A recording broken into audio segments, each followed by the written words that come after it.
أشهد أن لا إله إلا الله وحده لا شريك له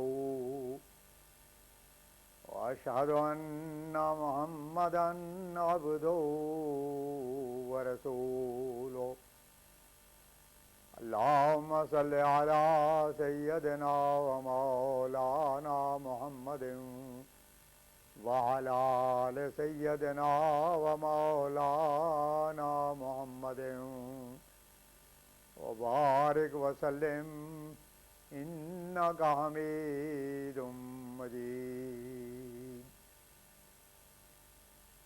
خاتم الانبیاء حضرت محمد مصطفیٰ احمد مجتبیٰ صلی اللہ علیہ وسلم کے غلام اور ہمارے امام بانی جماعت احمدیہ مسیح موعود و مہدی مسعود علیہ السلام کے ایمان افروز اور روح پرور ملفوظات 24 اکتوبر سن 1900 صبح کی سیر میں بہشت و دوزخ کے مسئلے پر گفتگو کرتے ہوئے حضرت اقدس نے ارشاد فرمایا کہ قرآن شریف میں جہاں کہیں اللہ تعالیٰ نے بہشت کا ذکر فرمایا ہے وہاں بہشت کے انعامات کی نسبت عطان غیر مجزوز فرمایا ہے، اور ہونا بھی ایسا ہی چاہیے تھا. اگر ایسا نہ ہوتا تو امید نہ رہتی اور مایوسی پیدا ہوتی، اس لیے کہ بہشت کے دوامی انعاموں کو دیکھ کر مسرت بڑھتی ہے اور دوزخ کے ایک معین عرصے تک ہونے سے امید پیدا ہوتی ہے. کہ فرمایا ہمارا یہی ایمان ہے کہ دوزخ میں انسان ایک عرصے تک رہیں گے پھر نکل آئیں گے.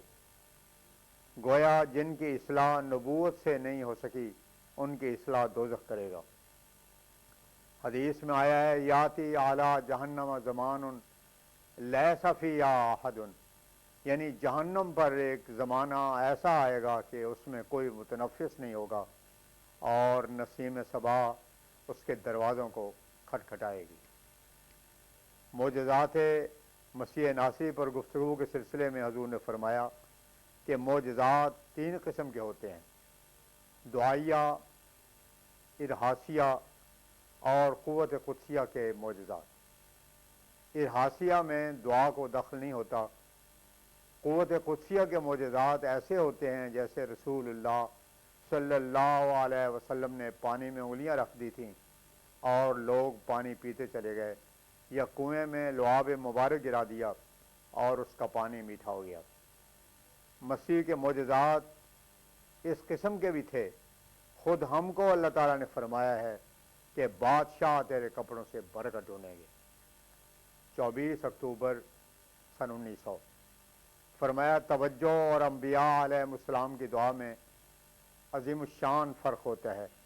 وہ توجہ جو مسپریزم والے کرتے ہیں وہ ایک کسب ہے، اور وہ توجہ جو دعا سے پیدا ہوتی ہے ایک محبت الہی ہے.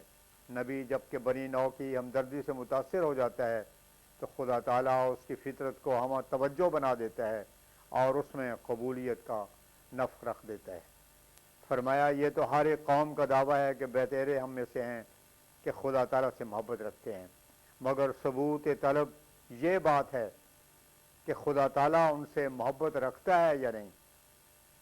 اور خدا تعالیٰ کی محبت یہ ہے کہ پہلے تو ان دلوں سے پردہ اٹھا دے جس پردے کی وجہ سے اچھی طرح انسان خدا تعالیٰ کے وجود پر یقین نہیں رکھتا اور ایک دھندلی سی اور تاریک معرفت کے ساتھ اس کے وجود کا قائل ہوتا ہے، بلکہ بسا اوقات امتحان کے وقت اس کے وجود سے انکار کر بیٹھتا ہے. اور یہ پردہ اٹھایا جانا بجز مکالمہ الہیہ کے اور کسی صورت میں میسر نہیں آ سکتا. پس انسان حقیقی معرفت کے چشمے میں اس دن غوطہ مارتا ہے جس دن خدا تعالیٰ اس کو مخاطب کر کے ان الموجود کی اس کو خود بشار دیتا ہے.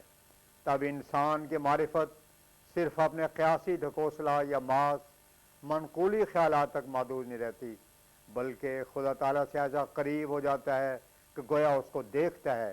اور یہ سچ اور بالکل سچ ہے کہ خدا تعالیٰ پر کامل ایمان اسی دن اس کو نصیب ہوتا ہے کہ جب اللہ جل شانہ اپنے وجود سے آپ خبر دیتا ہے۔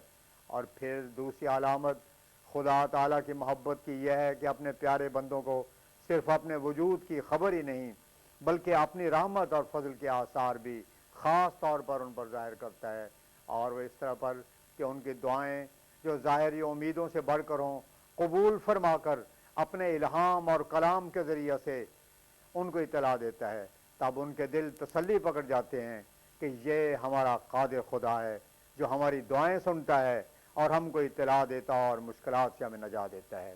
اسی روز سے نجات کا مسئلہ بھی سمجھ میں آتا ہے اور خدا تعالیٰ کے وجود کا بھی پتہ لگتا ہے۔ اگرچہ جگانے اور متنبع کرنے کے لیے کبھی کبھی غیروں کو بھی سچی خواب آ سکتی ہے، مگر اس طریق کا مرتبہ اور شان اور رنگ اور ہے۔ یہ خدا تعالیٰ کا مکالمہ ہے جو خاص مقربوں ہی سے ہوتا ہے، اور جب مقرب انسان دعا کرتا ہے تو خدا تعالیٰ اپنی خدائی کے جلال کے ساتھ اس پر تجلی فرماتا ہے اور اپنی روح اس پر نازل کرتا ہے اور اپنی محبت سے بھرے ہوئے لفظوں کے ساتھ اس کو قبول دعا کی بشارت دیتا ہے۔ اور جس کسی سے یہ مکالمہ کثرت سے وقوع میں آتا ہے اس کو نبی یا محدث کہتے ہیں۔ مسیح موعود فرماتے ہیں وہ خدا اب بھی بناتا ہے جسے چاہے کلیم، اب بھی اس سے بولتا ہے جس سے وہ کرتا ہے پیار۔ وآخر دعوانا ان الحمدللہ رب العالمین۔